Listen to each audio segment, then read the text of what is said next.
Hello, ladies and gentlemen. It's a pleasure to see you again. It's the old cast and crew of the decentralized underground headquarters. We got our man Jaja in the house. Jaja, what is cracking? Nothing much. Just relaxing. Enjoying the rain Nice. here in Vancouver. It's raining in Vancouver. I can't believe it. That's shocking to me. And then, if you guys don't know our special guest of the day, you're in for a treat. This is James. He is the Arweave protocol team lead. I hope I got that right, Correct. James.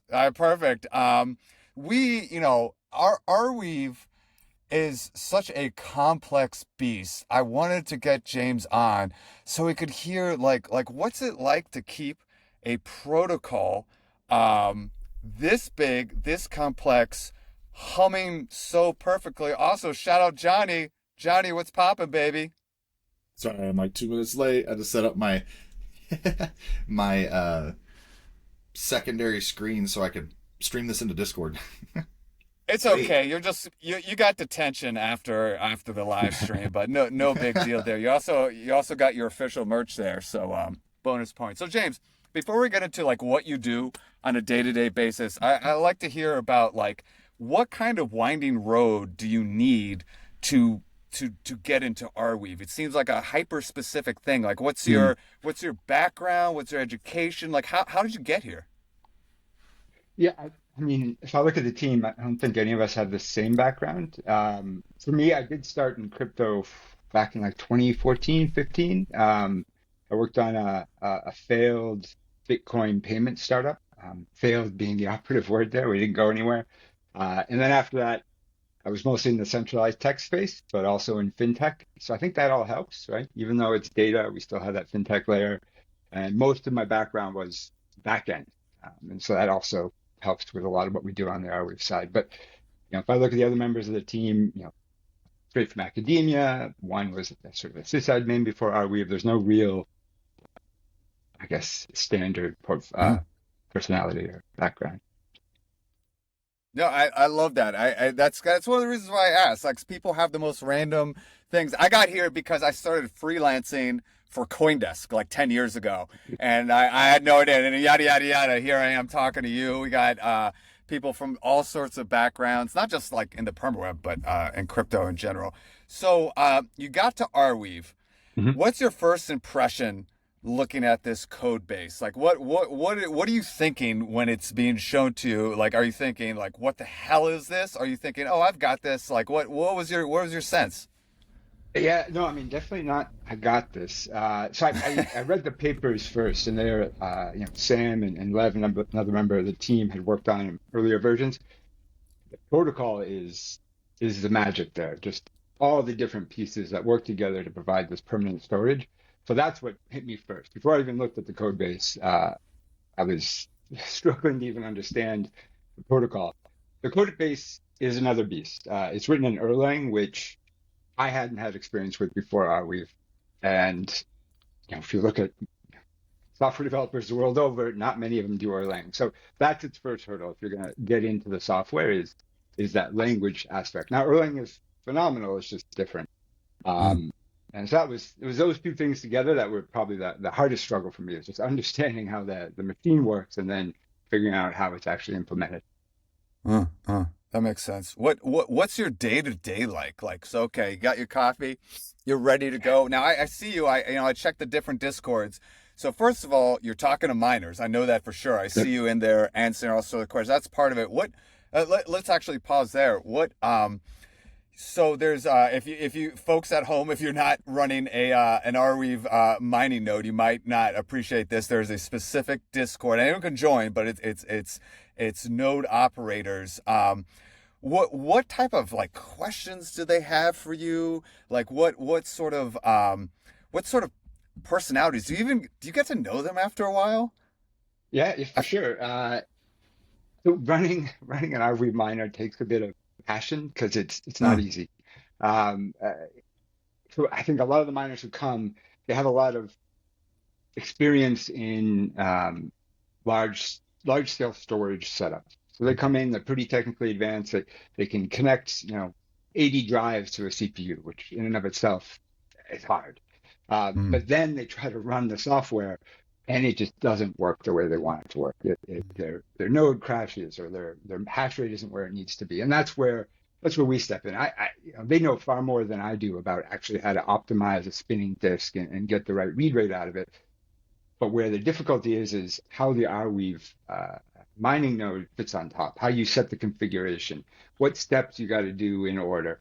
And so a lot of that back and forth in the Discord is helping them through those tasks. And then later, as they get deeper and they want to optimize their rig further, Mhm. working with them, because they'll bring knowledge, right? They'll bring in, information I don't have about, like, okay, I should be able to get another, few megabytes a second out of my read rate.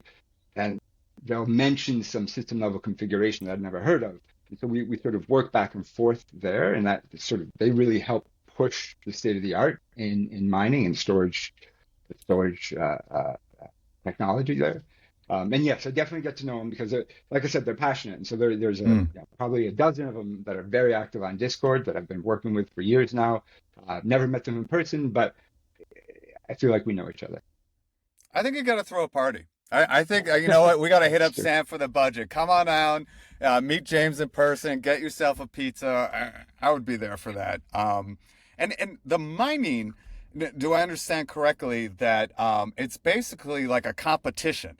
Like the more efficient you're able to, am I using the term right? Pack? Is that right or no? Yeah, yeah. I mean, Yeah. so packing is a part of it, and then you hash it after you pack it. But yeah, exactly. Competition on both ends. Yeah.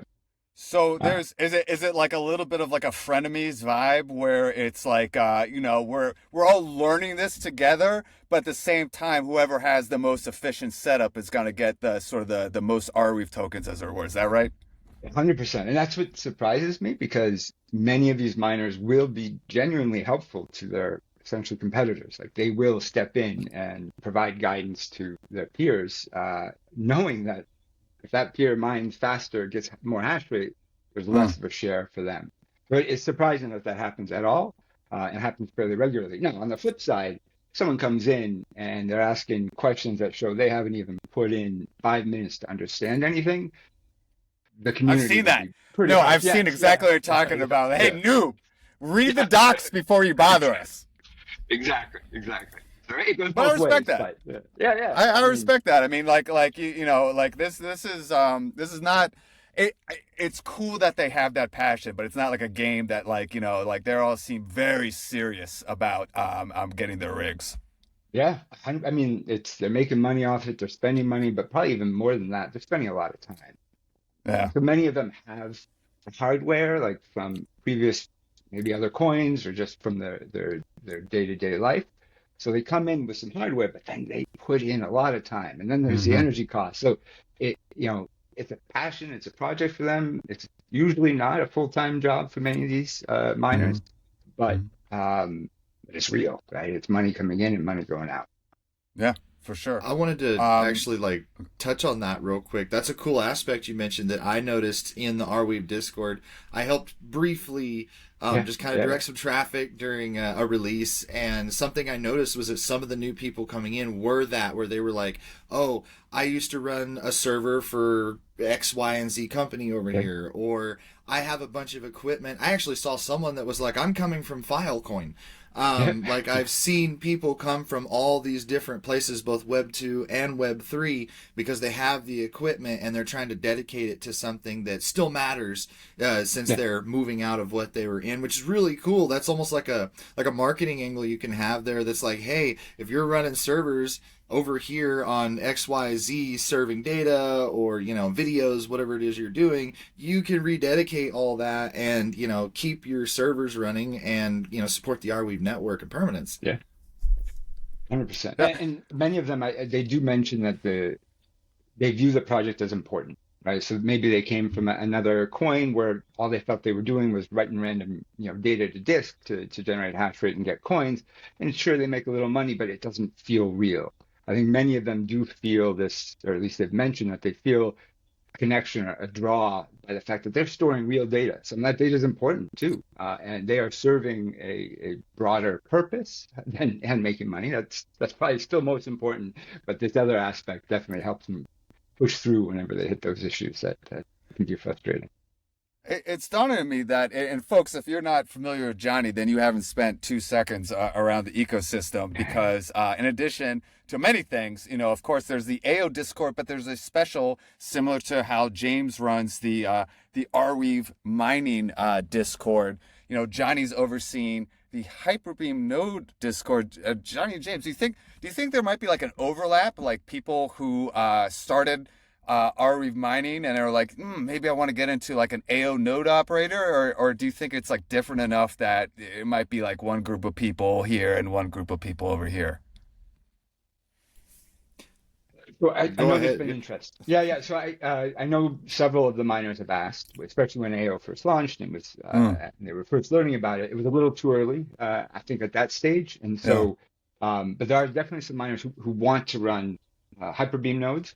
They, like I said, they're sort of drawn in by the Arweave mission, and then the AO mission is sort of even bigger and builds on top of that. So they're attracted to it. I think really the challenge some of us have, I don't know where we're all going to solve it, is how to make that migration, how to provide that guidance to someone who's familiar, say, with mining.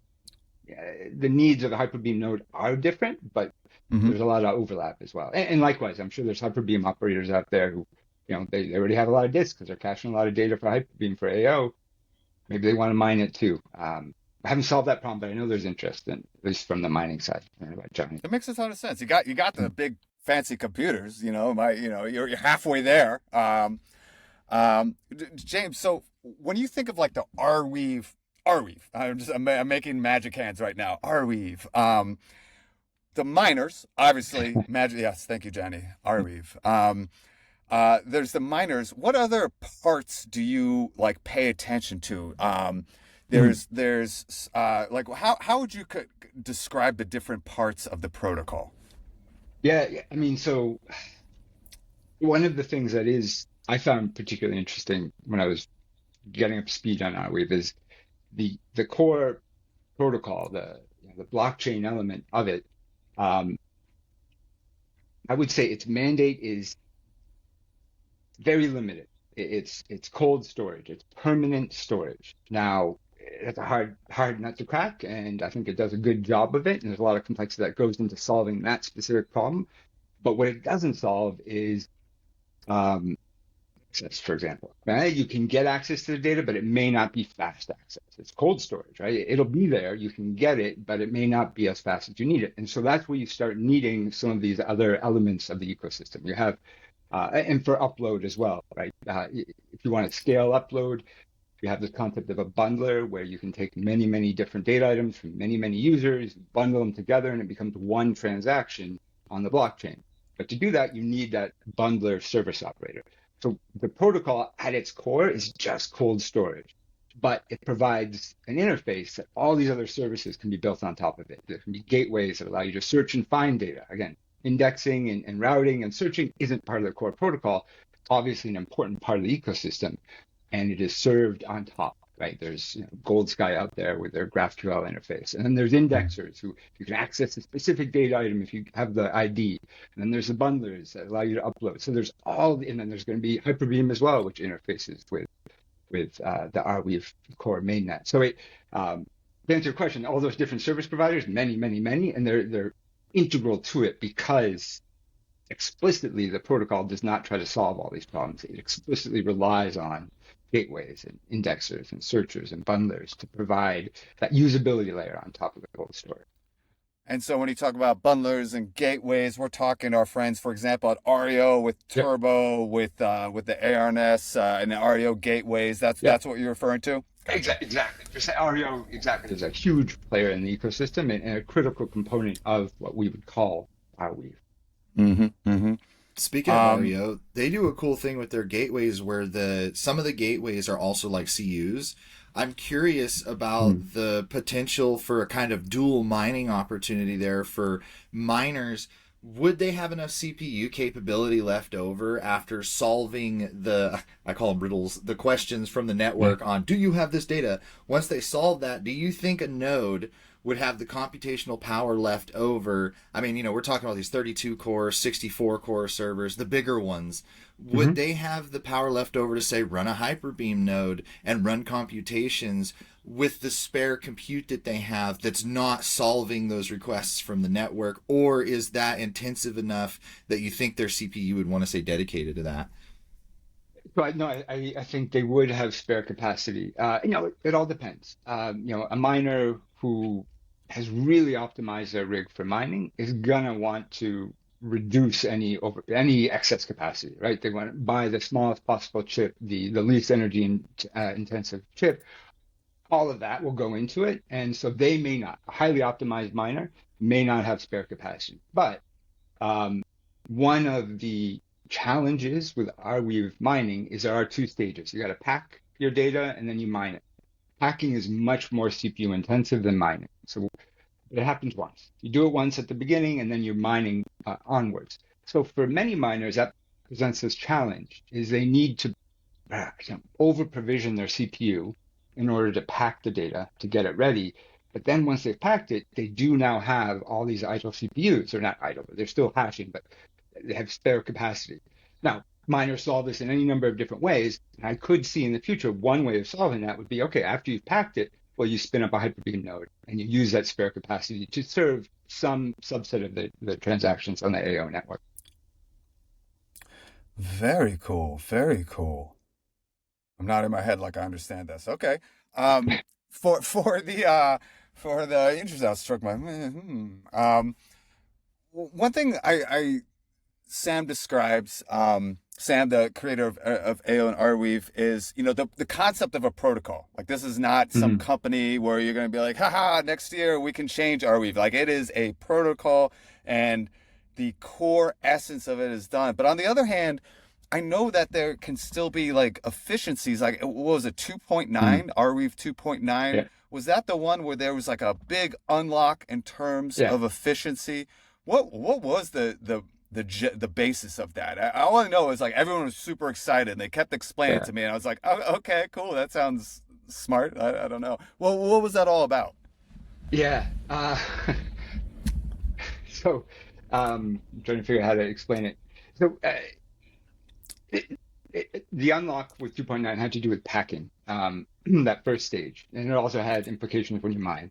The reason that so packing is essentially miners have to encrypt the data before they can mine it. Now it's encrypted with a public key. So everyone has the key to decrypt it. So it's not a privacy move, but it's a way to say this chunk that you've stored is your chunk. And it's unique. It's different from this other miner's chunk. The other reason, the packing has to be CPU intensive, has to be expensive to do. And that's, again, when you talk, and I say again, but in my head, I always have this debate. But in a protocol, you're trying to design incentives and rules that get everyone to behave in a way that's beneficial to the network. And so one of the requirements of Arweave is that data is copied. So every miner who joins, if you have, so we call it the weave, 370 terabytes of data now as part of the Arweave network. If you want to have 20 copies of the weave, you have to know that 370 terabytes is copied 20 times. What you don't want is for someone to store the data once, right? And then pretend they have 20 copies. And so the way you get around that pretend is you say each of your copies has to be encrypted. And so that way it's no longer just, transparent data that each data is unique. Each copy is unique. So what this comes down to is that packing operation, that encryption operation. It has to be expensive. The reason it has to be expensive is even though we require encryption, people could encrypt it on demand. They can store a single copy, and every time someone asks them, do you have this chunk or do you have this range of data, they would just encrypt it on the fly. And so that would break a core tenet of the protocol, which is, hey, for each, if I get someone to prove they have 20 copies, I know they have 20 copies. They aren't just having one copy and quickly encrypting it. That's why packing exists, and that's why it has to be expensive. It has to be more expensive than so such that it's beneficial for a miner to pack it and store it and not pack it on demand. Right? So that's sort of Hmm. the context there. So packing has always been expensive. It's been a requirement. It's always been a problem because our goal is to make storing data as cheap as possible, right? Hmm. You should be able to make permanent data as inexpensive as possible. Packing is a big cost. What 2.9 did is it allowed us to greatly reduce the cost of packing without reducing that requirement, right? Without making it more beneficial for someone to pack on demand. We have this it's on-demand packing invariant is the term that we use in the paper, but it's a ratio of cost. We estimate the cost to mine a weave worth of data if you pack on demand, or if you pack and store. We want them to pack and store. And so we want to make sure packing on demand is many orders more expensive than storing. And so that's one of the levers we play with is that cost of packing. The more expensive it is to pack, the more expensive it is to pack on demand. What 2.9 did was allow us to reduce the cost of packing without reducing that invariant. And so what that meant is now it's many orders of magnitude cheaper to pack the full data set. And on top of that, when you mine, you don't have it's far less CPU and disk intensive when mining, and that's a sort of corollary to all of this. I know this isn't a great No, example, no. great You explanation, but did an awesome job because you held off on explaining how you did it, which would have been a step too far. Then I would have been like totally lost. But I get it now. You made the long-term packing yes, cheaper without sort of allowing people to spoof it by doing it on demand. James, precisely. just you knew exactly when it was too deep for me to follow, and I appreciate you, sir. Um, when we talk about upgrades, quote unquote, it's always going to be like this, right? Where it's like whatever future improvements come to Arweave are just going to be like on the packing and mining side, right? Like that's the way it needs to be for the protocol, or no? Yeah, yeah. I mean, packing and mining are two important parts of the protocol. There's another important part, which is the pricing and the endowment.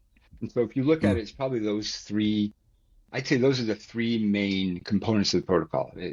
Packing, mining, or there's an element of validation and proof in there too, which I don't know where you want to put under the packing or the mining, but there's validation and proof, packing and mining, and then there's pricing and endowment.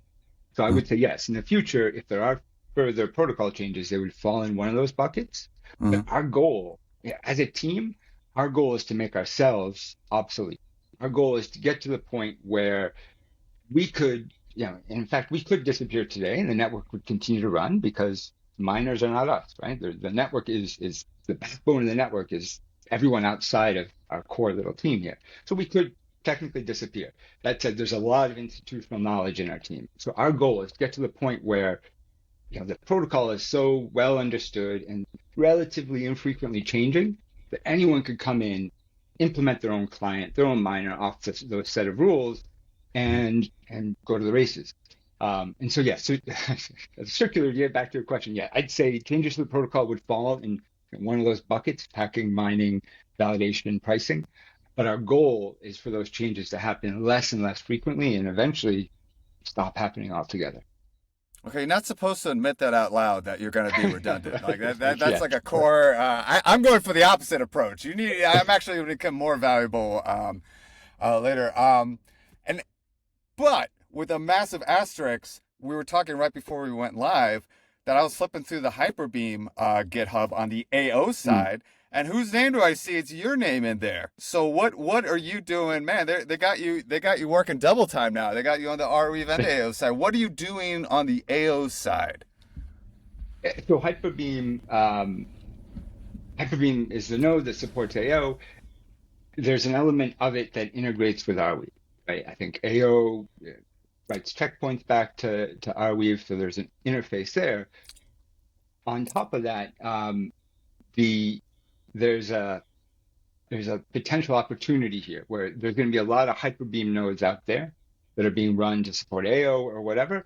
It would be great if they could also begin to service those layer two services that we talked about earlier, indexing and bundling. And so you could have one node that you would bet who knows how many people are going to run. Anyone could run it. And then they would select the services that they want to provide. do they have a TE, whatever the trusted execution environment, and then they can service TE requests for AO? Or do they have a bunch of data and they want to store Arweave data and store AO messages and provide indexing, provide access to that data? And so some of the changes we're making on Hyperbeam are to bring in some of the core node functionality from Arweave so that Hyperbeam can begin to help service those layer 2 services. That's what I've worked on, that integration layer between AO or Hyperbeam and Arweave core network. So, I was on a Spaces this morning. Someone asked me to describe AO, and I just decided to say yellow. This is what I'm going. I described AO and Arweave as AO is like, what if there is like hieroglyphics on Arweave, where it writes stuff on Arweave that is just there. You can read, and AO is what reads it. So it's kind of always there in Arweave. Because it's right, it's like those modules they put onto Arweave. Am I understanding that right? And then AO comes along and reads it, but when you don't read it, it's still there. It's like it's on Arweave. So there you go, guys. It's like Egyptian hieroglyphics. Okay. Let's see. What other questions did I have here? What do you say when you're like at the dinner table with your family and you're like, hey, I do permanent storage. Thanksgiving's coming up. You're gonna go see your distant relatives for Thanksgiving. How do you explain it to them? I'm just kind of curious here. Like, how do you explain what you do to a layperson who maybe has never heard of Arweave? I try not to talk about it too much because the eyes glass over, and I got introduced, I would say, to Arweave when my dad, he had scanned his mother's physical photos and then put them on a Dropbox account so he could share with his siblings and with the family. So he did that. He did that work. His mother's photos had persisted and existed for 60, 70, 80 years, a long time. He scanned them. And then he came to me and he was worried. He said, okay, I've now scanned them. I've now taken ownership of this element of our family history. How do I know it's going to outlive me? How do I know it's going to last another 60, 70 years? What if Dropbox disappears, right, where I put it? What if they change the terms of their free account and they suddenly start charging and I miss the notification and they shut down my account? How can I make sure? And so that's when I learned that's when I started looking like, well, this sounds like something for blockchain. And that's how I discovered Arweave, and it solves that problem. So if I was forced to talk about what I did, I think I'd probably try to go that angle. Maybe I just tell the story my dad came to me with, like, if you want to permanently store those things that are important to you, that are digital, you can upload it to Arweave and it should exist. I couldn't think of a better example, because that's literally something that every family on Earth has probably grappled with at some time. Like, we pass along a dusty box of old pictures from one generation to the next, and you kind of suspect at some point someone's going to lose them. All this, these memories, of your most loved ones, your most precious memories are gotta. What do you do with them? And boom, you've got Arweave. That's pretty good.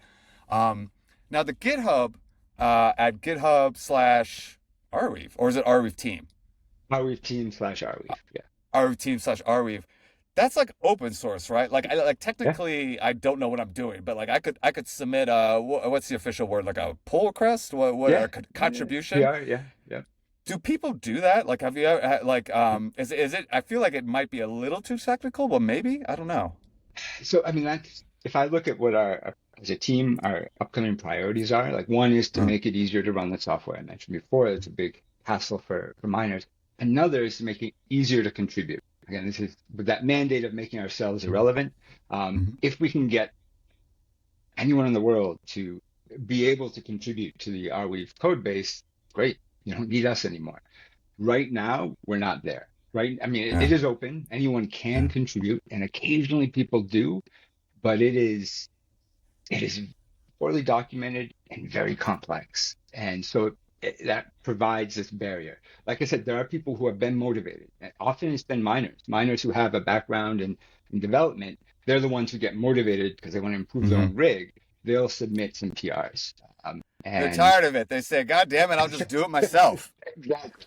So we want to make it easier. We want to make it to the point where any engineer out there can get, sort of learn enough about the code base to be able to contribute. Any particularly like worrisome moments during your tenure at Arweave? I don't know if there's anything you want to say out loud. Has it just been humming along, or has there been a night where you're like, oh shit, I need to fix X, Y, and Z right away? We do have, they've been far less frequent um, recently, knock on wood, but I remember, so it was last year. Last year we had this, we had our, over a year ago in Berlin, we had this sort of Arweave day. We were all there. I was Mm, coming back. had actually gotten COVID. I didn't know it at the time, but I was feeling sick, came back a day early.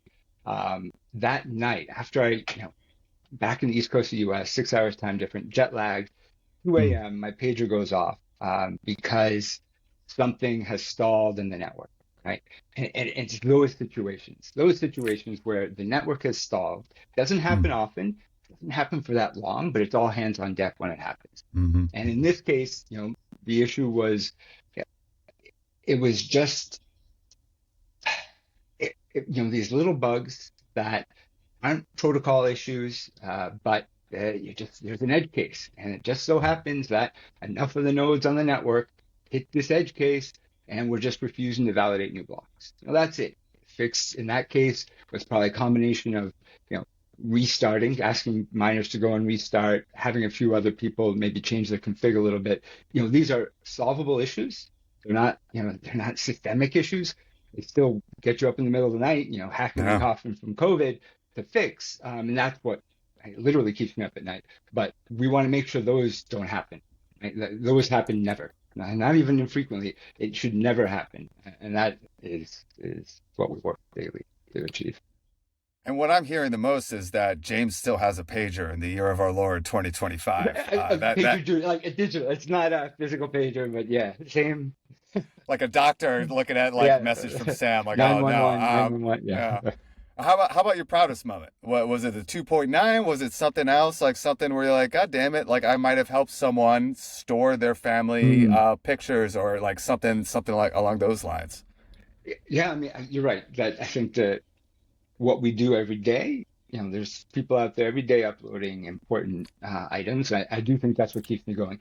I typically don't stay at jobs that long. I've been on I Arweave respect for it. about, Respect it, baby. okay, I wasn't sure whether I should share that or not. I've been here for almost 3 years, which is almost the longest I've been anywhere. I think someplace else I've been 3 years and a month. So we'll, check in a month or two, see if I'm still here. But the fact that I have stuck around, and many of my jobs, like I'm an old guy, so I've had a lot of jobs in that time.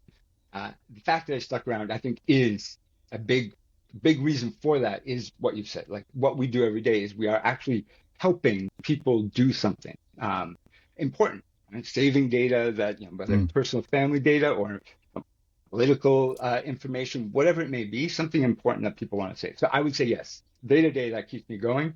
Um, maybe yeah. So every day is my proudest moment. Let's go with that.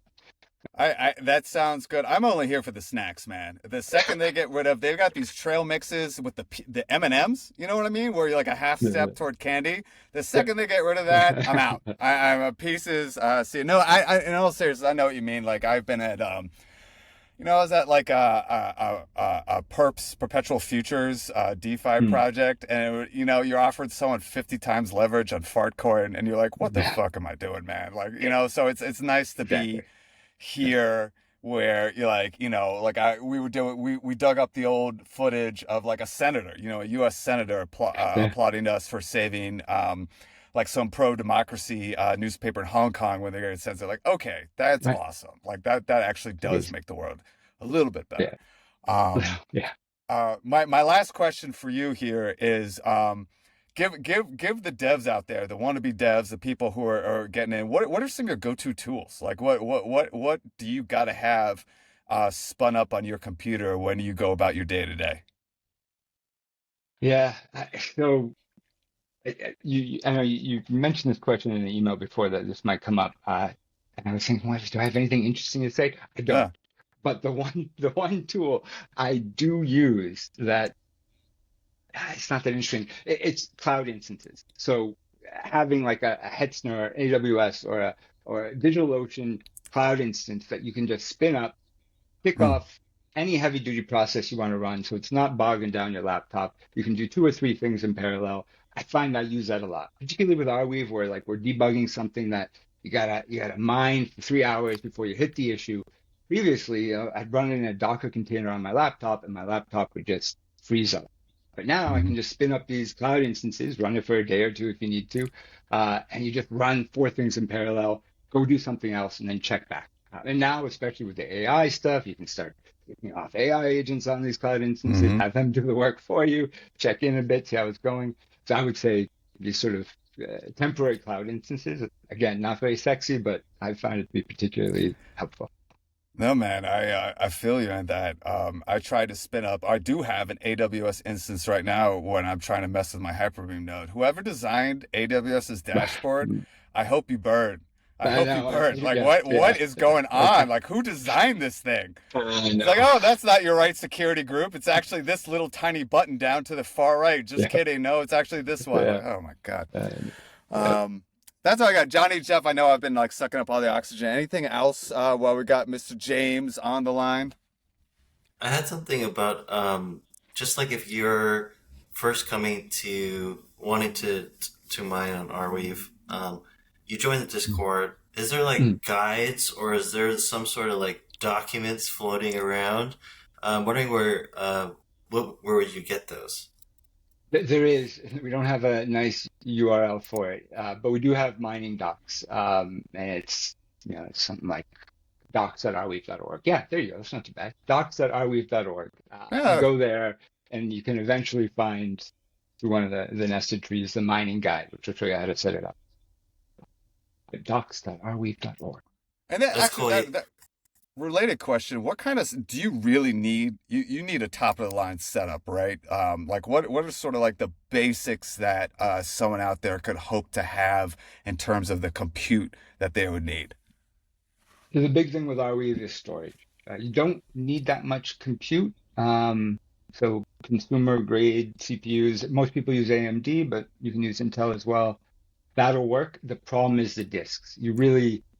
The way the protocol is set up, you're not going to hit full hash rate until you store the full weave, which is 370 terabytes. So you're looking at a lot of disks. And that's where the Mm, challenge comes in. That's where the cost comes in, the energy cost. You can mine mm, on a pool. There's a pool out there, Verd pool. So you can bring a few disks and mine on the pool. You still may not hit full efficiency when you do it, but perhaps you get something a little better than you get on your own.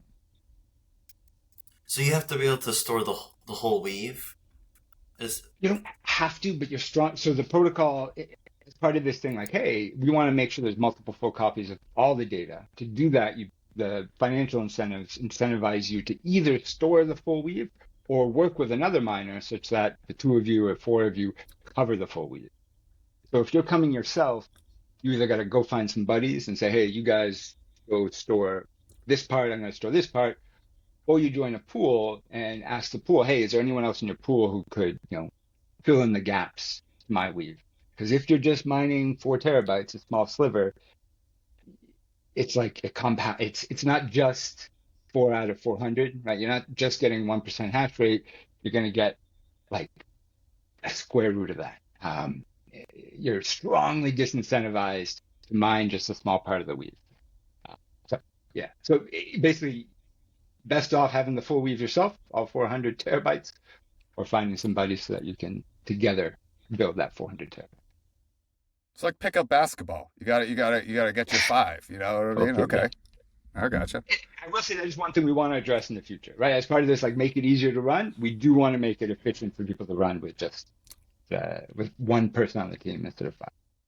And oh, Wanderer is going to do something with pools, right? Now, I think they've got an announcement coming up, where it's sort of like solving the issue where maybe you want to participate, but you Mhm. don't quite have the ability to have, so many terabytes, and you're not sure where to turn to find like other hardcore Yeah. miners. Yeah, I do know there's a couple of projects out there trying to solve this as well, which again is the beauty of the ecosystem, is it doesn't Hmm. have to be solved at the protocol layer. You can have anyone build a solution on top. And that would be great when that comes out. That may solve that problem for us. Well, James, man, it's always a pleasure. I learn something new every time I talk to you. Thanks so much for stopping by. Thanks a lot, Drew. Thanks, everybody. All right, guys. Thanks, Take James. care, See ya. everyone. See you. Jim. Bye.